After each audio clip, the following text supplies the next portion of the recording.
Profe, ¿de dónde es usted? ¿Montevideo? De 33. Ah, 33. Vivo acá hace años, pero Ah, bueno.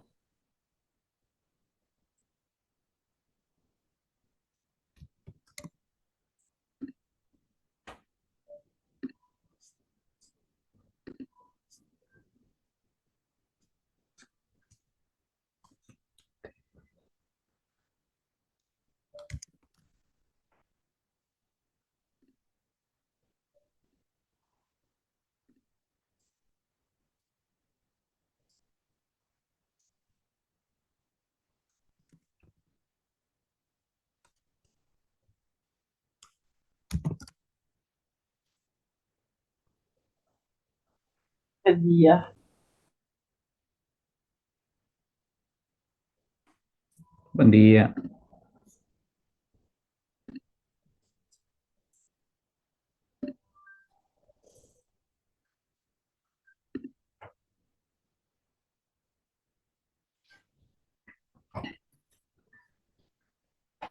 Bueno, estábamos explicando entonces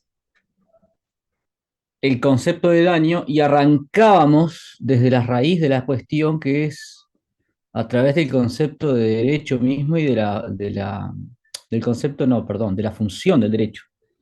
Decíamos que el derecho lo que intenta hacer eh, es alentar o desalentar conductas con la finalidad de regular los conflictos de intereses.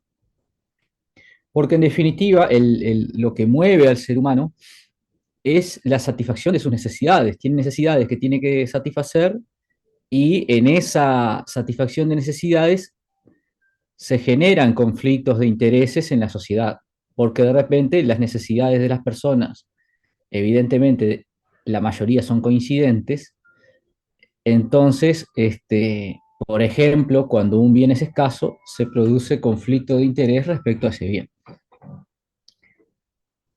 Entonces, para regular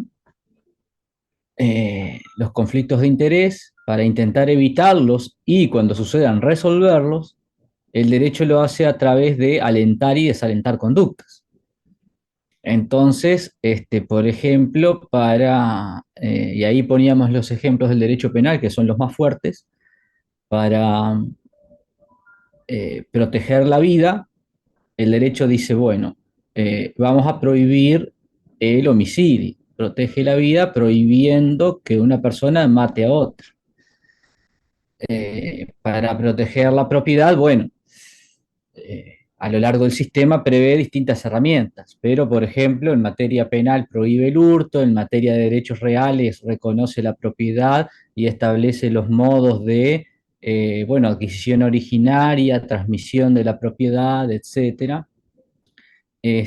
A través del derecho de daños, bueno, va a regular lo que son los daños a la propiedad, etcétera. A, y a través del derecho público, por ejemplo, establece cuándo el Estado puede privar de la propiedad a alguien, etc. Entonces va regulando los conflictos de intereses a través de distintas normas. Esas normas implícitamente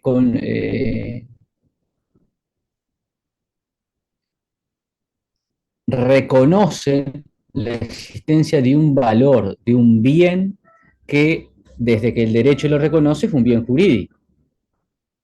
Bueno, va personificando un poco el sistema jurídico al derecho, dice, bueno, la vida es valiosa, entonces vamos a reconocerla. Y desde el momento que la reconoce, es un bien jurídico. Bueno, la propiedad es valiosa, vamos a reconocerla. Desde que la reconoce, es un bien jurídico. Bueno, el trabajo es valioso, es un bien jurídico. Lo reconoce como bien jurídico. La libertad es valiosa, la reconoce como un bien jurídico. La igualdad es valiosa, la reconoce como un bien jurídico. Entonces, cada entidad valiosa, y vean que los bienes jurídicos no son cosas materiales, sino que son entidades abstractas, el sistema jurídico los reconoce como bienes jurídicos y implícitamente, Profe, se este, da todo trancado, me parece, no se le escucha nada. Sí, se le corta. ¿sí? Vamos a cambiar. Yo lo escucho bien, pero lo que se queda como inmóvil es la imagen, pero tal, lo que interesa es lo que está diciendo en realidad. Sí, el sonido se escucha perfecto. Ah, yo no lo. Sí, exacto. No, voy a cambiar a internet móvil porque si se está cortando la imagen, A significa mí que me puede figura, haber poca banda ancha. a mí me figura en mi pantalla que me pone el ancho de banda de la red de Hugo Díaz Fernández es muy bajo. No sé si a los demás les aparece. A mí no me parece.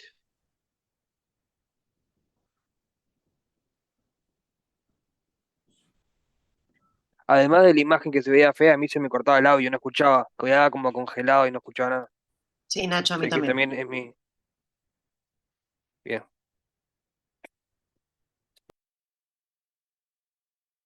Cambie el internet, profe.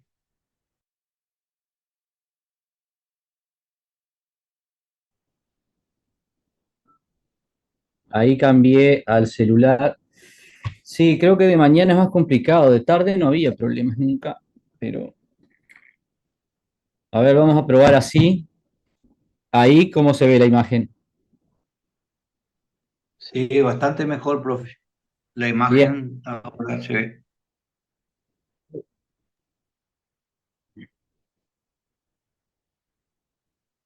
bueno, eso no lo puedo cambiar.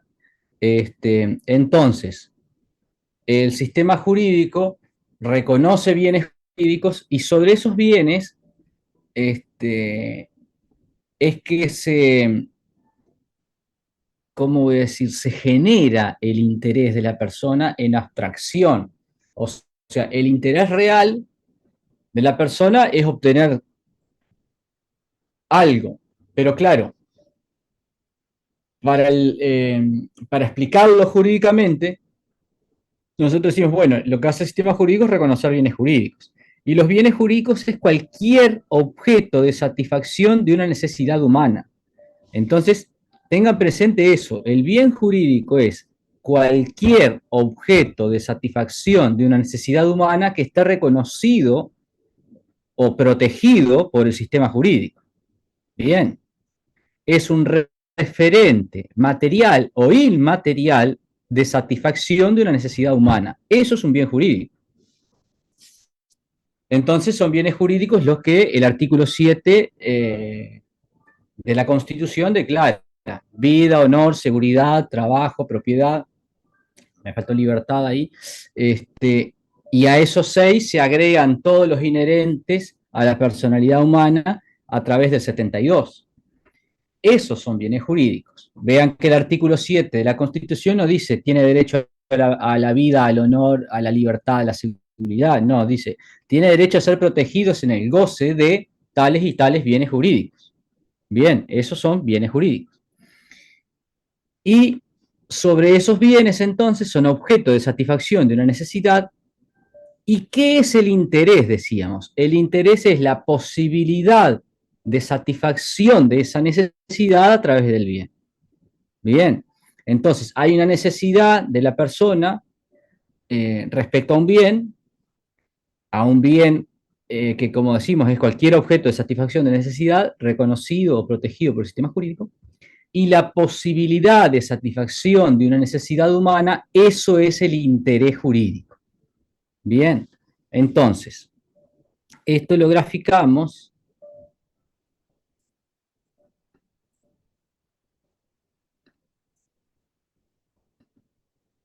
en este esquema.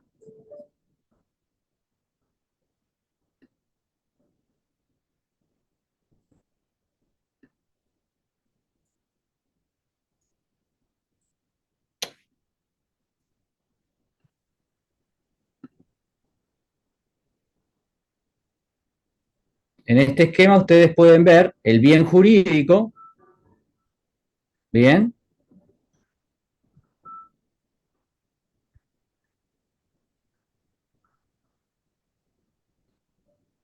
el referente del bien, que ahora vamos a ir un pasito más ahí, Y sobre ese bien jurídico se desarrolla el interés de la persona, que es esta flecha. Bien, que es la posibilidad de satisfacción de la necesidad humana que le brinda el bien jurídico. Entonces, como decíamos, el bien jurídico es algo abstracto, puede existir un referente material del bien jurídico, que es, por ejemplo, si el bien jurídico decimos, bueno, el bien jurídico integridad física, ¿cuál es el referente material de la integridad física? El cuerpo biológico, el cuerpo humano. Bien, entonces, bien jurídico, integridad física, referente material, cuerpo biológico. Y para explicar cómo se verifica el daño, decíamos, bueno, ¿dónde recae el daño? Entonces, ¿cómo definimos el daño? Y para no hablar de memoria, voy a ir a mi definición. Cuando perjudica el interés. Detrimento o alteración negativa, habíamos dicho. Claro, detrimento o alteración negativa. Recuerden que daño y perjuicio son sinónimos. Si ustedes definen el daño diciendo perjuicio, no lo están definiendo. Alteración negativa, un menoscabo. Levanten la mano, por favor. Cuando definen el daño con perjuicio, es como una definición ni siquiera elíptica, es relacionar un sinónimo. Entonces, decíamos, el daño, decíamos en la clase pasada, es alteración negativa o desfavorable.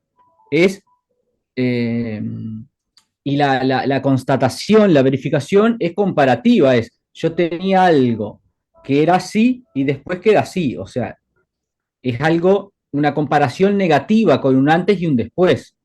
Estaba de una determinada manera que hipotéticamente es íntegra y después le falta algo o fue menoscabada de alguna manera. Entonces es una alteración, o sea, se produce una alteración. Si algo era de una manera y después está exactamente igual, no podríamos decir que hay daño. Tiene que haber una alteración. Y esa alteración no puede ser positiva, porque si es positiva, tampoco lo definimos como daño. La alteración es negativa para que sea daño. Entonces, en esa comparación de cómo era algo antes y cómo es después, tiene que resultar en que hay una alteración y esa alteración es negativa para que hablemos de daño. En cualquier ámbito, ¿no?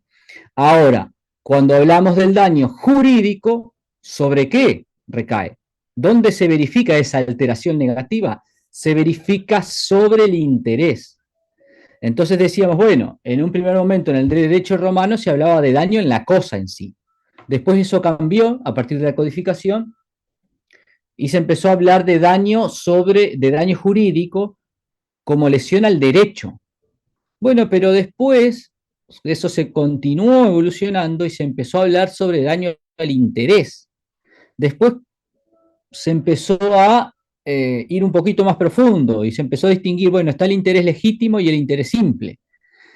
Y las primeras corrientes de definición de daño sobre el interés probablemente iban al interés legítimo, pero después se fue ampliando eso hacia el interés simple, que ahora lo vamos a distinguir. Entonces, pero lo que me interesa destacar acá es que el daño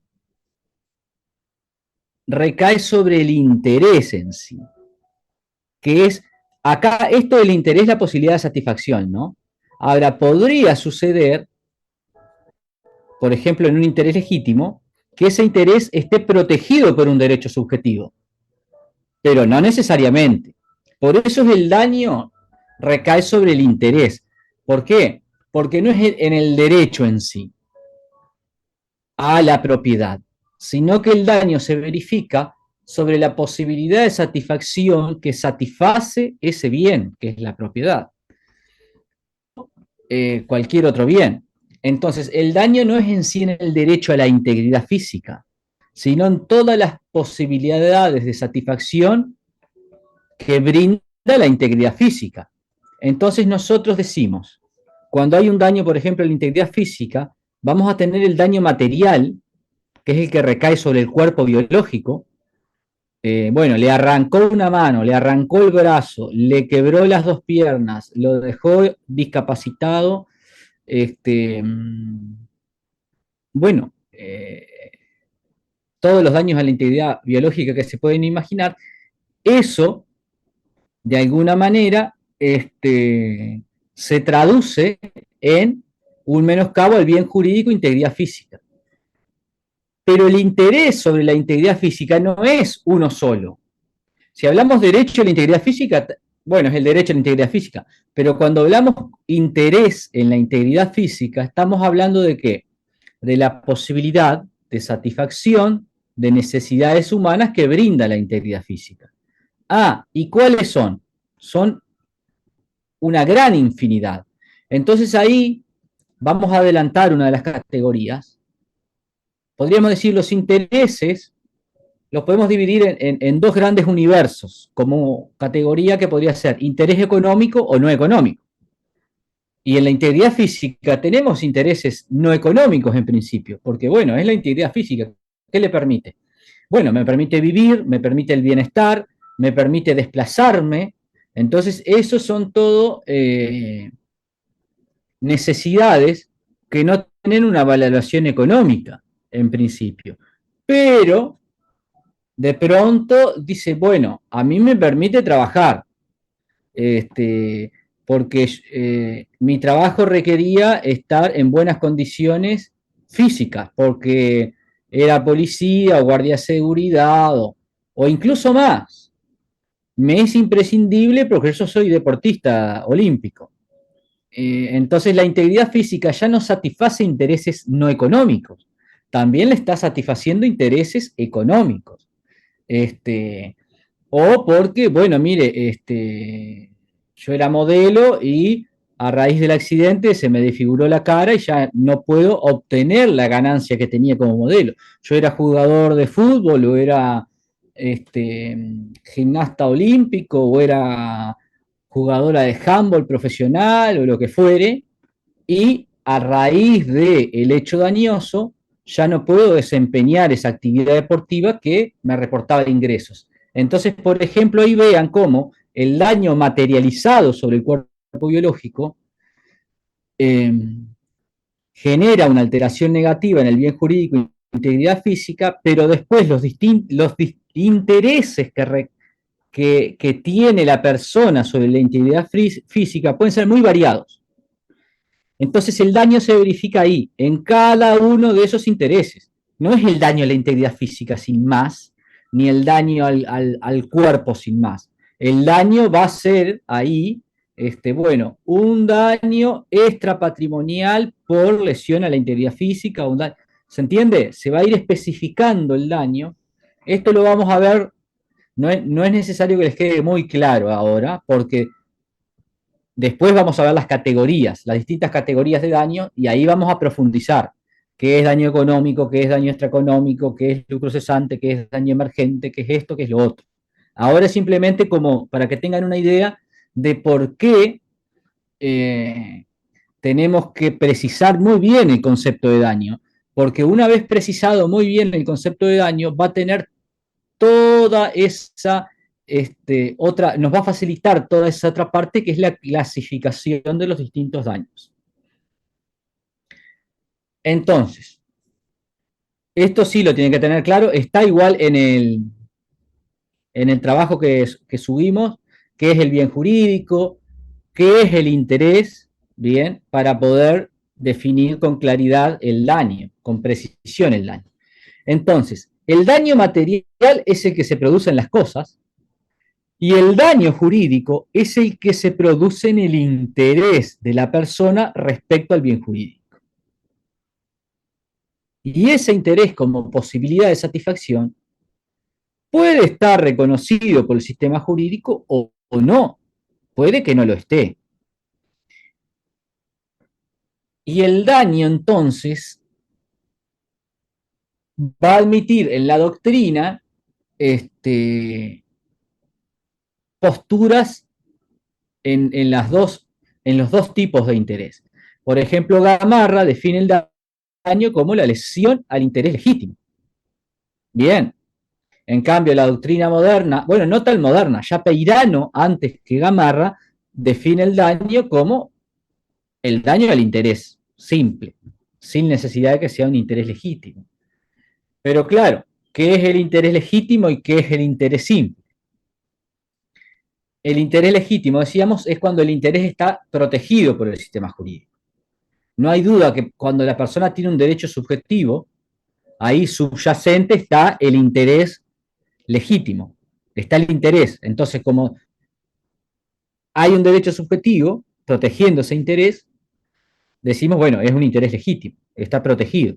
Es como si fuera el derecho, en ese caso, es como la corteza que protege el interés. Tiene el interés, que es la posibilidad de satisfacción, pero además tiene un derecho a la satisfacción coactiva de esa necesidad. Eso es el derecho subjetivo. Bien, la persona tiene la posibilidad de satisfacerse de una necesidad y cuando el sistema jurídico le establece un derecho, ¿qué está haciendo?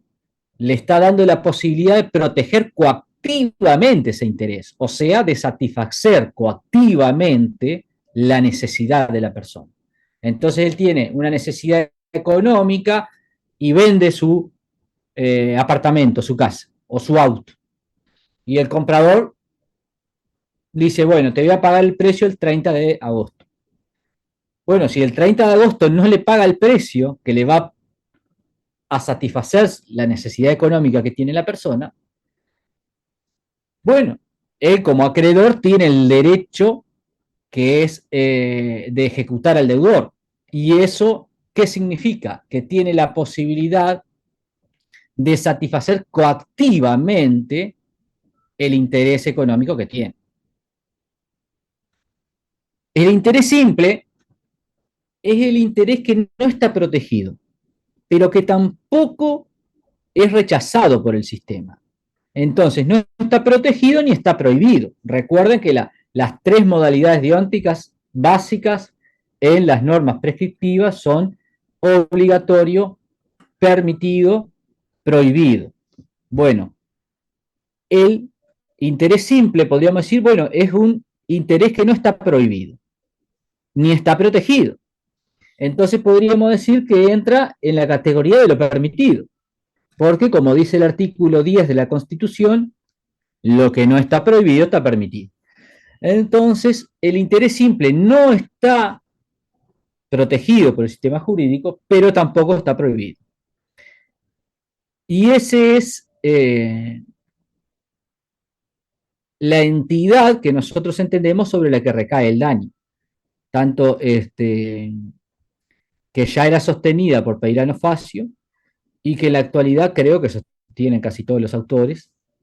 Gamarra es un ejemplo de daño como lesión al interés legítimo, pero creo que hoy en día no recuerdo otra postura de daño como lesión al interés legítimo. En la Argentina,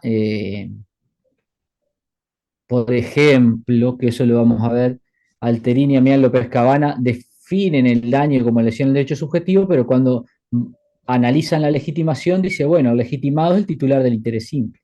Lorenzetti sostiene interés simple, Mariño interés simple. Bueno, y en general se sostiene el interés simple. Entonces, repito, el interés simple es el que no está protegido, pero que no está prohibido.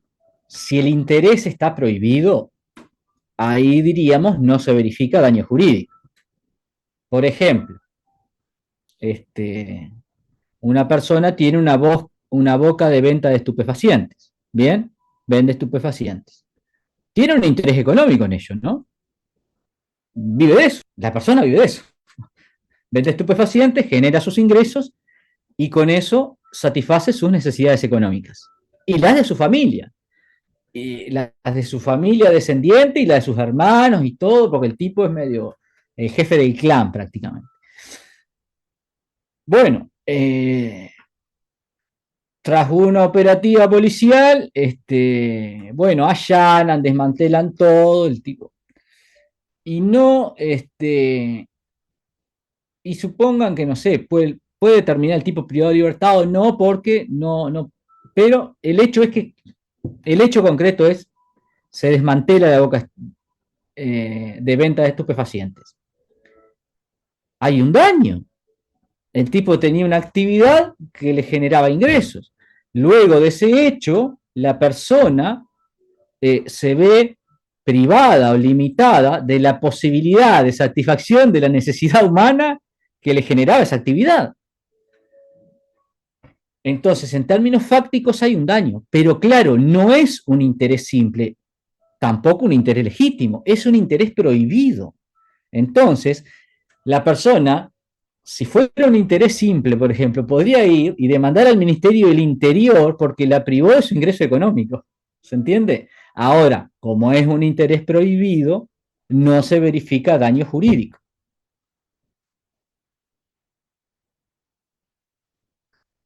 Bien. Bueno, creo que no quiero profundizar mucho más en esto porque los voy a perder en el intento.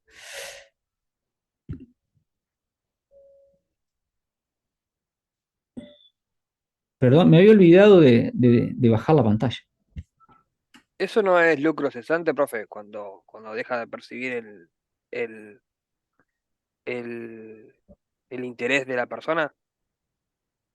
Sí, ya te respondo. Voy con Víctor que había levantado la mano. Adelante, Víctor. Profe, a mí no me quedó claro lo de interés simple.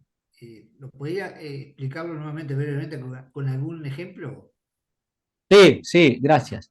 Eh, Ignacio, es efectivamente lucro cesante. Lo vamos a ver en las categorías después, en las siguientes clases. Vamos a ir analizando los distintos tipos de daño. Bueno, vamos a explicarlo de nuevo. El interés simple se discutió mucho, ¿saben cuándo? Antes de la ley de unión concubinaria. Antes de la ley de unión concubinaria, bueno, los concubinatos era un hecho que pasaba, ¿no? No era que, bueno, ahora como está la ley de unión concubinaria, vamos a unirnos en concubinato. No, toda la vida la gente, toda la vida no, porque, o sea, toda la historia, la gente se unió sin formalidad, o sea, simplemente se unían, dos personas se aman, se unen y pasan toda la vida juntos. Bueno, eso básicamente es un concubinato. Y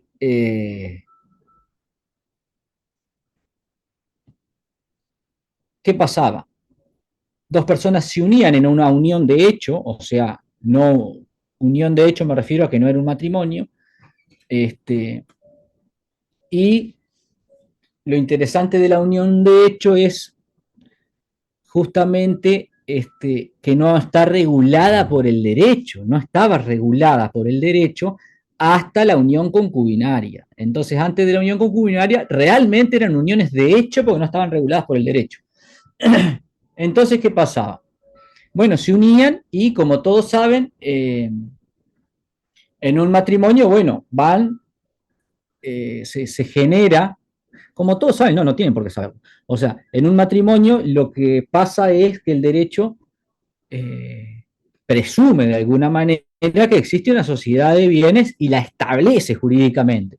Y para que no se verifique esa sociedad de bienes, bueno, ustedes pueden ir por un régimen, pueden regular privadamente el régimen de bienes que va a tener el matrimonio. Pero, si nada dicen, el derecho lo que hace es, bueno, mire, acá se verificó una sociedad de bienes. Entonces, va a establecer cuáles son los bienes gananciales, que son los bienes que adquiridos, aunque sean adquiridos por uno de los cónyuges, se ganancializan. Entonces, por ejemplo, un cónyuge celebra un contrato de compraventa y adquiere un bien inmueble y por más que lo adquiera él, ese bien se ganancializa porque fue adquirido por uno de los cónyuges a título oneroso. Entonces, no es que es solo del cónyuge que adquirió. Al ganancializarse, va a ser 50 y 50. Bien, va a pasar a integrar la sociedad de bienes. Ahora, en un concubinato no. Pero el funcionamiento del concubinato es igual al matrimonio, en el sentido de que son los dos integrantes de la unión concubinaria que realizan aportes, y los dos, si tienen hijos, van a hacer aportes económicos a la mantención de los niños, a construir y a mantener el hogar, etc.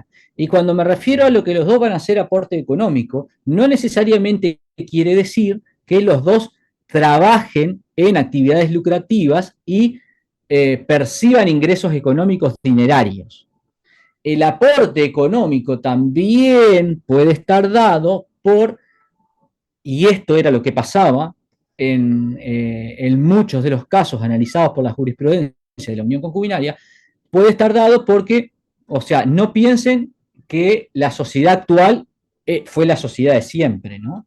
Entonces, muchos de los casos que eran analizados por la jurisprudencia eran de una pareja donde trabajaba el hombre y la mujer se dedicaba a mantener el hogar. Entonces, ahí también hay un aporte económico. ¿Por qué?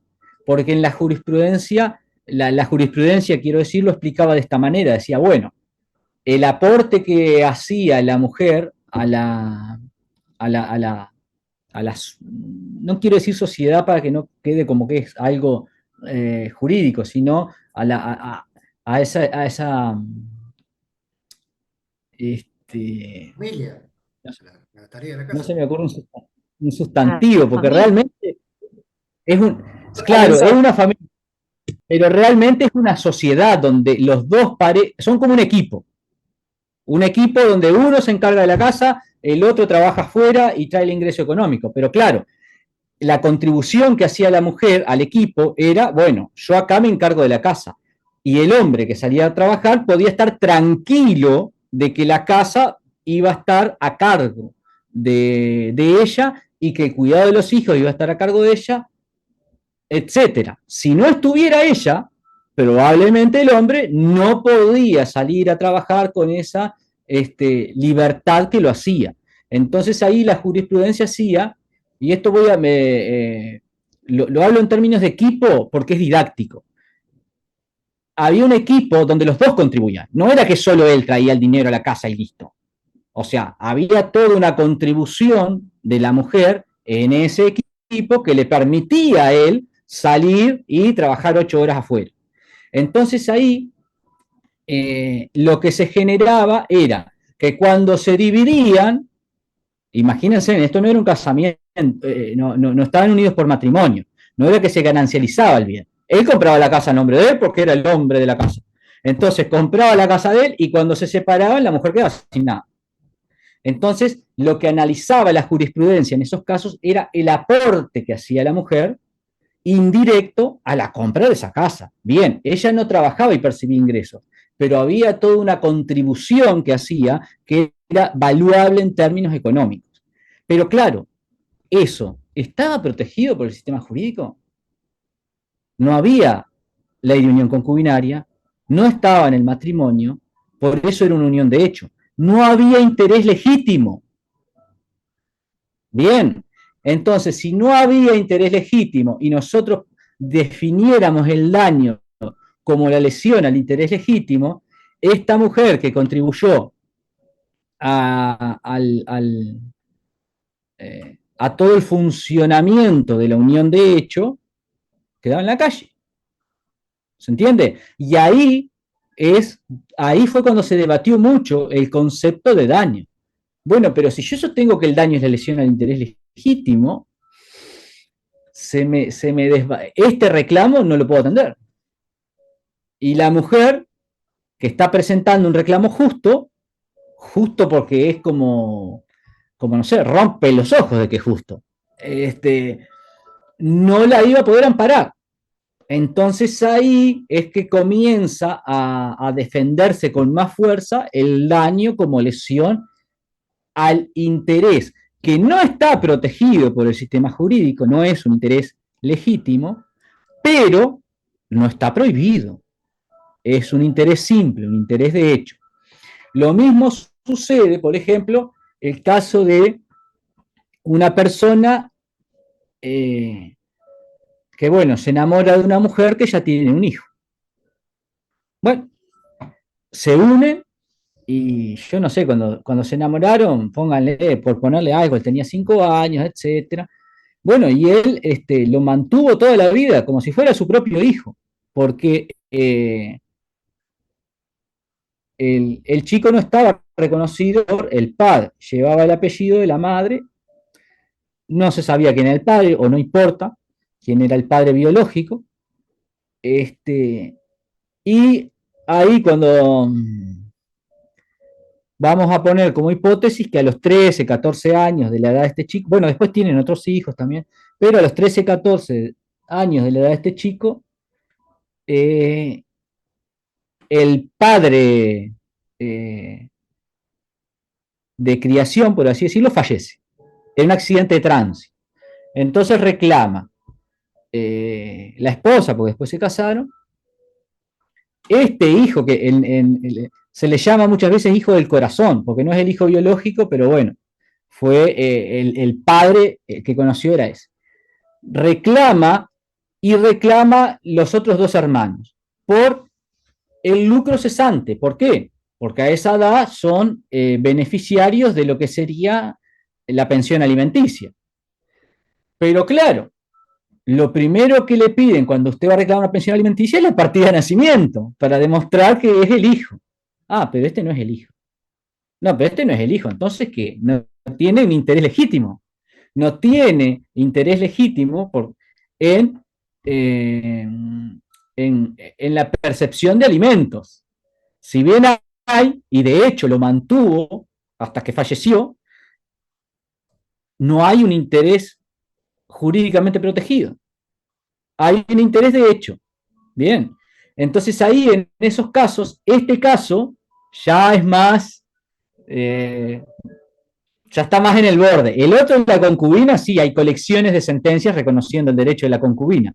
Ahora, este caso, puede decirse, yo no recuerdo, o sea, la verdad, he visto casos que lo amparan, pero no me recuerdo de ver casos que lo desamparen. Pero no es tan común, ¿no? No es tan común este caso, pero ahí se puede decir que el hijo del corazón tiene un interés simple en seguir percibiendo la pensión alimenticia hasta los 18 o 21 años, según sea el caso, tal cual como si fuera un hijo eh, reconocido jurídicamente, con derecho jurídico, por así decirlo.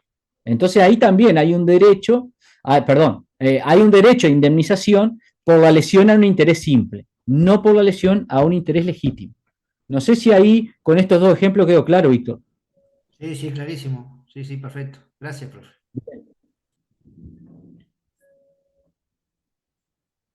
Hoy les aviso que me voy a ir un poquito antes porque algo que van a ver ustedes después, por lo menos los que hagan abogacía, los plazos, qué cosa fea los plazos. Se le vence un plazo y uno parece que se va a morir.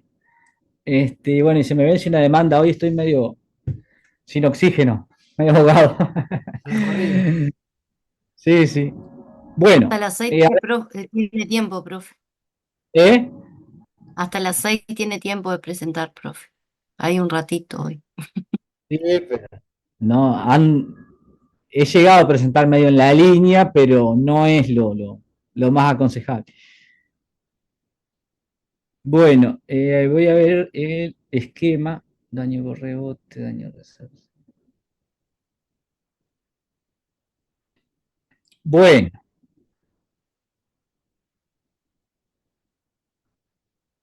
vean que, Patricia, Profe, me quedó una pequeña duda. Entonces, la diferencia grande es el nivel de protección que el derecho le da a ese interés. El nivel de no es nivel la palabra. no, es muy simple que eso es, ¿lo protege o no lo protege? Está. Si es interés legítimo, lo está protegiendo, si es interés simple, no lo protege, pero no lo prohíbe. Si lo prohíbe es el ejemplo del que vende estupefacientes, de que no tiene daño de lucro cesante, daño jurídico. Gracias. Antonio. Bien, profe, no, aclarando un poquito el tema suyo, muy bueno la exposición del tema, profe. Por ejemplo, yo leí el otro día una sentencia que salió también con respecto a dos personas del mismo sexo también, que vivían juntos, también concubinato, de hecho, Bueno, y después muere uno, está ahí en la sucesión, reclaman, ¿no? Los hermanos, como usted decía, y ahí la sentencia sale, bueno, eso es el interés simple, cuando no era legitimado el concubinato, ¿no, profe? Y ahí le dan Claro, en aquel momento en aquel momento fue un apartamento que habían comprado juntos, entonces le correspondía, bueno, reclamó los hermanos y también reclama a la persona que vivía con él, y ahí se dio la primacia a la persona que vivía con él, bueno, y ahí ganó el juicio. Es eso, profe. Muy bueno su posición realmente. gracias. Lucía, Profesor, para que me quede claro, entonces nosotros al momento de redactar, por ejemplo, una demanda, tenemos que dejar bien detallado a qué interés nos referimos, ¿no? Si va a ser a interés simple o al legítimo, porque si no cometeríamos un error, de hecho, al determinar, para la determinación del daño. Eh, no sé si estoy en o lo sea, correcto. la mayoría de los casos que ustedes van a ver probablemente sean de interés legítimo, pero hay que sí saber bien, conocer que puede ser al interés simple por estos casos que son, o sea, uno los prepara para que afronten casos difíciles. Después, y los casos fáciles se resuelven solos. O sea, Claro, ustedes pero tienen que... capaz que tenemos en una oportunidad un caso esporádico de esto y creo que No, lo tenemos no, que manejar también, porque si no, para no dejarlo excluido. por eso les digo, yo, o sea, si fueran a tener solo casos de interés legítimo, ni entraba en esto, ni entraba en esto. O sea, pero por eso trato de que ustedes entiendan con precisión cuál es el concepto de daño, porque eso los va a preparar para cualquier caso. Si vienen casos fáciles, buenísimo. Ahora, cuando vienen casos difíciles, ustedes están preparados. Analía. O sea, a ver si yo más o menos engrané. Si presentamos un interés simple, la solución de ese caso va a estar mucho en la decisión del juez, ya no tanto en las leyes, porque no es un interés protegido, aunque no esté prohibido. Eso es correcto. El concepto de interés se va a apreciar con esta finura en la jurisprudencia. Ah, está. Bárbaro, Bueno, ahí gracias. ustedes van a tener las herramientas para defender. Cuando Por, redactemos, profe, entonces citamos jurisprudencia cuando es interés simple, como para que nos quede completo y tenga un solvento más específico, ¿no? ahí tiene que tirar todo lo que tiene. Como se dice vulgarmente, tiene que poner toda la carne en el asador. O sea, cuando usted va a reclamar algo, imagínese el primero que fue a reclamar por una unión concubinaria, que vino la ex concubina a verlo como abogado, le planteó el caso y dice, pero no tengo nada. Pero claro, ahí empezó a ver y empezó a ver en el sistema cómo la podía defender y encontró, por un lado, el enriquecimiento sin causa, que ustedes lo habrán visto en obligaciones, todo hecho lícito del hombre que hace mejor la condición del otro, mira, entonces la metió por ahí, que claro, lo que hace el enriquecimiento sin causa es obtener una indemnización, y para que exista indemnización tiene que haber daño de uno y enriquecimiento de otro, y ahí es donde trabaja el concepto de daño. O también, bueno, está la sociedad de hecho, que eso lo van a ver en comercial, no solo están las sociedades, bueno, formalmente constituidas, inscriptas, etcétera, sino también que van a ver en comercial que está el fenómeno de la sociedad de hecho, que también se puede inscribir en una sociedad de hecho, ¿no? Pero, y ahí, claro, siempre atrás de la primera sentencia, atrás de la jurisprudencia, esa del leading case, del primer caso, del precedente, siempre está el esfuerzo de un abogado que hizo lo imposible por defender a una persona. Y quizá atrás del leading case no hay uno abogado. Hubieron uno, dos, tres, 10 abogados reclamando, 100 abogados reclamando, que reclamaban lo mismo y los rechazaban, los rechazaban, los rechazaban, o desestimaban la demanda, hasta que un día la jurisprudencia dice, bueno, che, vamos a empezar a aceptar esto, y ahí se produce el leading case. O sea, Atrás de esa sentencia leading case que todo el mundo cita después, están los abogados anónimos que son los que impulsan el caso. Otras veces, bueno, excepcionalmente puede haber casos en que sea, por ejemplo, que se me venga a la mente ahora el caso Riachuelo de Argentina, que era un caso de contaminación del Riachuelo en Buenos Aires, que bueno, ahí fue como mérito de la propia Corte, porque fue la que más o menos acomodó el caso porque no estaba muy bien armado y la Corte dijo, no, no puede ser que estos niveles de contaminación, pero bueno, en Argentina hay algo que se llama activismo judicial, que es como que el juez se pone la camiseta y bueno, acá depende, ¿no? Bueno, después toda una postura filosófica, ¿no? Si prefiere que el juez sea más activista, menos activista, intervenga, no intervenga, etcétera, es todo un tema. Hay casos donde el activismo resulta bien, hay casos donde no resulta bien. Bueno, daño por rebote. Entonces vean que acá vamos a ver las consecuencias de adoptar esta categoría y de despegarnos del daño material. ¿Por qué? Porque yo puedo decir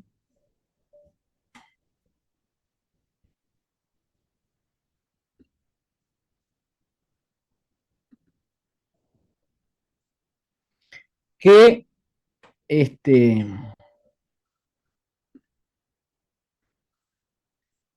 el daño se verifica acá y esto afecta el bien jurídico y esto afecta al interés de la persona.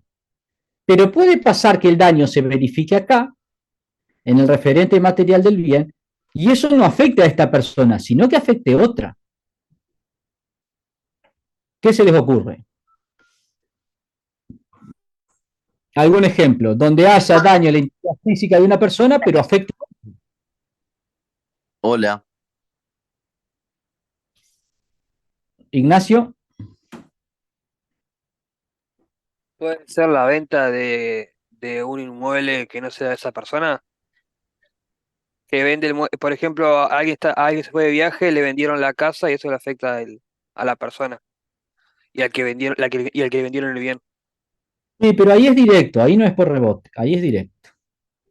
A ver, Valentina. Profe, usted había dicho en la clase pasada que puede ser también de un animal. Puede ser que mi perro salió, le mordió la pierna, lo hizo caer de la moto, etcétera.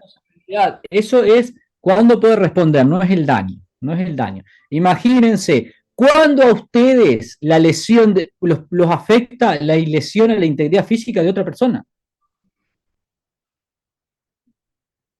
A ¿Viste? nosotros, dice usted. Claro, o sea, se produce la lesión a la integridad física de una persona y obviamente afecta a esa persona. Pero ¿puede afectar también a otra persona? Víctor. No sé si te hará bien el ejemplo. Puede ser en un trabajo, por ejemplo, en una construcción, donde un accidente se cae y puede golpear a otro, así, o no. Digo, puede lastimar a Bueno, pero otro. si golpea En a ese otro, mismo- golpea a otro. Si golpea a otro, digo, golpea a otro. Tenemos, ¿Puede ser cuando sos un empleador, profe? levanten la Y mano, por favor, levanten la mano. Nicolás tiene que prender la cámara. Analía, Profesor, Podría tengo un ser, por problema ejemplo, con la cámara. ay, bueno, no tienen que tener la cámara prendida. Analía, por ejemplo, que yo tengo un profesor, ese profesor tiene, no es usted, eh, un accidente y yo me quedo sin recibir las clases, porque el profesor no puede dar las clases. puede ser, pero tiene que ser algo, Claro, tendría que buscar una situación tipo, no sé, voy a decir un disparate, alguien me viene a pisar a mí, a atentar contra mi vida, y yo justo estaba charlando con el profesor, pisan al profesor, y después el profesor, por un hecho mío, queda sin dar las clases en el cual yo me veo perjudicada. O lo bueno, hice demasiado rebuscado. Voy a avanzar porque hay muchas manos levantadas y no les puedo dar participación a todos.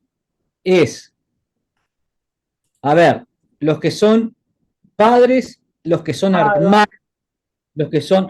¿Qué pasa cuando se lesiona su hijo? ¿Qué pasa cuando se lesiona su hermano? ¿Qué pasa cuando se lesiona su madre?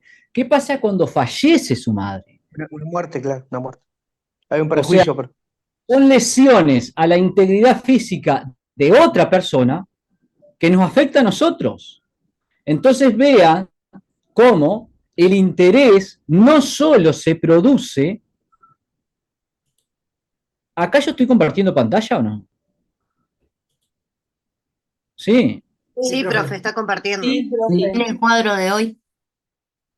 El interés no solo se produce sobre su propio bien jurídico, integridad física, puede suceder, y de hecho en la jurisprudencia, el daño extrapatrimonial, el daño moral, vamos a decir, no el extrapatrimonial, el daño moral más intenso, se dice, es el de la muerte de un hijo. Entonces puede suceder que se produzca la extinción de la integridad física de un sujeto, y claro que afecta a ese sujeto, pero también afecta a otros sujetos que tienen un vínculo afectivo con ese sujeto. Entonces, el interés no necesariamente está conectado con un bien jurídico propio, también puede estar conectado con el bien jurídico y referente material de otra persona. Lo que pasa es que acá van a ver, podríamos decir que está la persona, el interés, el bien jurídico y el referente del bien.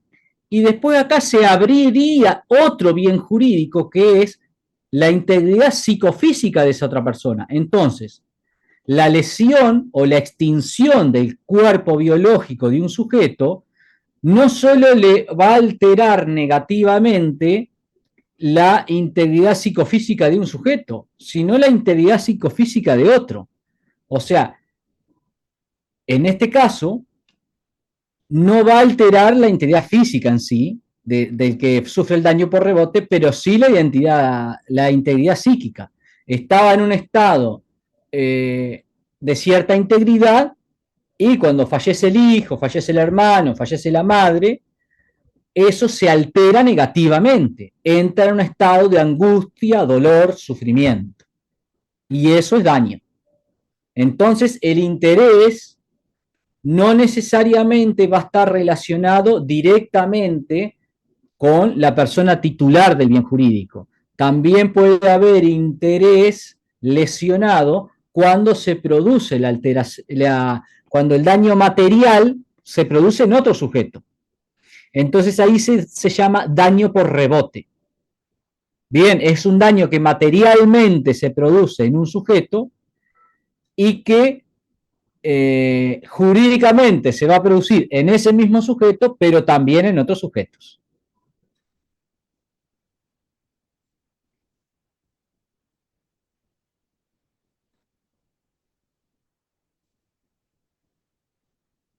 Después tenemos lo que alguien creo que había nombrado en la clase pasada, la entidad mínima del daño, pero creo que lo había dicho en términos de daño resarcible, y que nosotros decíamos, bueno, ojo con el daño resarcible porque eso en principio se valora al final. Si el daño es resarcible, no puede tener dos sentidos. Uno, si analizo si va a responder o no por ese daño, o si hay entidad mínima del daño. ¿Qué quiere decir si hay entidad mínima del daño? Bueno, todos los daños son atendidos por el sistema jurídico. Me acuerdo que cuando era defensor público, el primer mes, me acuerdo, llega una señora a plantearme un caso que era que la perrita de la vecina iba y le hacía caca en su vereda. Y yo digo, entonces, claro, la señora lo quería plantear como un daño jurídico. y es difícil explicarle a alguien que va, que saca número para ver un defensor, capaz que saca ahora y le dan para el mes que viene y no sé cuántas cosas. Y ella estaba con que quería hacerle juicio a la vecina porque la perrita de la vecina le hacía caca en la vereda. Ahora, sí, capaz que para la persona era una angustia tremenda eso. Pero si yo lo planteo al juez, probablemente me diga que no hay una entidad, que no es un daño resarcible. ¿Qué significa que no sea un daño resarcible? Que cuando alguien va a reclamar cierto daño en los tribunales le dicen, no, pero no me venga con todos los daños que puede haber en la sociedad. Vamos a poner un piso. Entonces, bueno, si se rompe la uña del meñique, y le va a decir, bueno, acá no hay una entidad mínima. Esto sucede en el daño moral, es donde se percibe. Dice, no hay entidad mínima del daño resarcible. Vengo a pedir indemnización de daño moral porque falleció un primo segundo que vivía en Rusia y, bueno, pero para. Como el primo segundo que vivía en Rusia, no, en principio no hay daño resarcible, dice. Salvo que, claro, que yo demuestre que el primo segundo que vivía en Rusia en realidad nos criamos juntos. Éramos como hermanos gemelos. Entonces había un vínculo muy fuerte de afecto. Y al fallecer él, bueno, me produjo un dolor y un sufrimiento tremendo. Pero claro, lo voy a tener que probar ese vínculo. En principio, si el juez dice, bueno, explíqueme el vínculo, y le muestro las partidas y resulta que, bueno, tengo que armar el árbol genealógico para poder llegar al vínculo, en principio me va a decir, bueno, no hay entidad, no cubre la entidad mínima del daño resarcible. Y esto se da mucho en daño moral. Ha sido muy criticado y a su vez defendido también. Por ejemplo, algunos autores dicen eso, bueno, no se produciría una saturación de los tribunales. Ahora, no creo que nadie sature el tribunal por las indemnizaciones que dan de daño moral pero bueno, puede suceder que en un reclamo muy grande se haga como la lista de los daños producidos y bueno, lo que hace la jurisprudencia es lo calcula globalmente en vez de ir a una determinación del daño precisa y detallada, entonces termina dejando afuera la mayoría de las veces los daños mínimos. Bien, eso, entonces, ¿cuál es la valoración? Hay un principio que se llama reparación integral del daño. Este es un principio cardinal en la materia. El principio de reparación integral del daño significa que se debe reparar todo el daño causado y solo el daño causado. Se repara solo el daño causado, pero todo el daño causado. Entonces, si hay daño, tiene que ser reparado. Si el daño es mínimo, bueno, repare bajo. O sea, si se le desencarnó la uña, bueno, páguele $50. La persona valorará entonces si moviliza el sistema de justicia por $50, pero es una decisión de la persona, no del juez que le dice, no, este daño no es atendible. ¿Se entiende? O sea, si hay daño mínimo, la indemnización que sea mínima, pero no lo prive de la indemnización.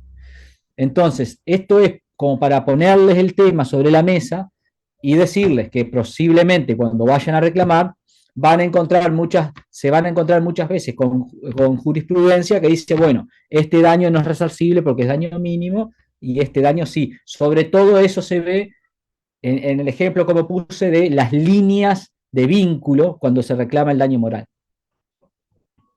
Entonces, o también se lo ve, puede ser para rechazar el daño o para admitir el daño in re ipsa, que se llama, que es cuando el daño, ¿viste?, no necesita ser probado. Yo cuando reclamo daño moral por la pérdida de un hijo o de un padre, no necesito probar en principio que hay un vínculo. Pero a mí me ha pasado, eso es bastante abrumadora, la jurisprudencia en ese sentido. pero recientemente recuerdo que una persona que tuvo una fractura, quedó con la pierna 10 centímetros más corta, todo. Bueno, la madre se unió al reclamo pidiendo daño moral por el sufrimiento de la hija, porque tuvo como 11 operaciones, después pasó internada, después internada en domicilio, después era bastante razonable. Y lo rechazó porque no había prueba. Yo digo, pero dice, ¿cuándo piden prueba? Pero bueno, tampoco hay que fiarse. Hay casos cuando el juez duda de si el vínculo era intenso o no, le va a pedir prueba. Entonces, en principio hay casos donde el juez de pleno derecho dice, bueno, acá es presumible la existencia de un vínculo intenso entre padre e hijo, entonces si muere el padre o muere el hijo, no necesito poner prueba psicológica de que hubo un daño moral. No necesito acreditarlo con un psicólogo, hubo daño moral, o poner testigos de que la madre lloraba todo el día. No. Ahora, cuando de repente en la prueba, acá no me acuerdo qué fue que dijo, pero que no surgía que la madre la había cuidado a ella. Está, pero es la madre. Bueno, el hecho ya está. Ahí puede, en ese caso, lo que implícitamente, si bien no estuvo bien fundada la sentencia, implícitamente el juez lo que entiende ahí es que no hay una entidad mínima. Bueno, la madre acá no sufrió, es la madre, pero no sufrió, no se cumplió con la entidad mínima del daño. Bueno, Lucía, ¿qué tiene para decir? No, yo quería comentarles, había levantado la mano cuando usted había pedido el ejemplo, que en el semestre pasado con el profesor de Procesal 1, Maximiliano Cal, él nos planteó redactar una demanda justamente con una responsabilidad civil contractual.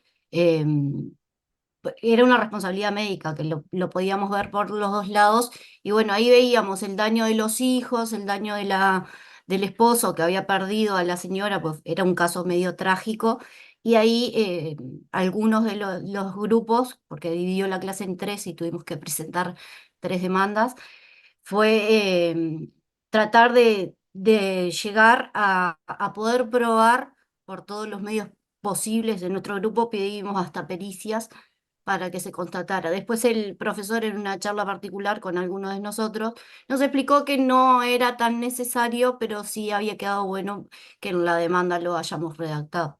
Entonces algunos compañeros ya tuvimos algún acercamiento con este tipo de casos, que no es común que se den procesal, que te manden a redactar una demanda completa, pero tuvimos ese acercamiento. Quería comentarle eso nomás. No es común, sobre todo porque si han dado daño, pero bueno.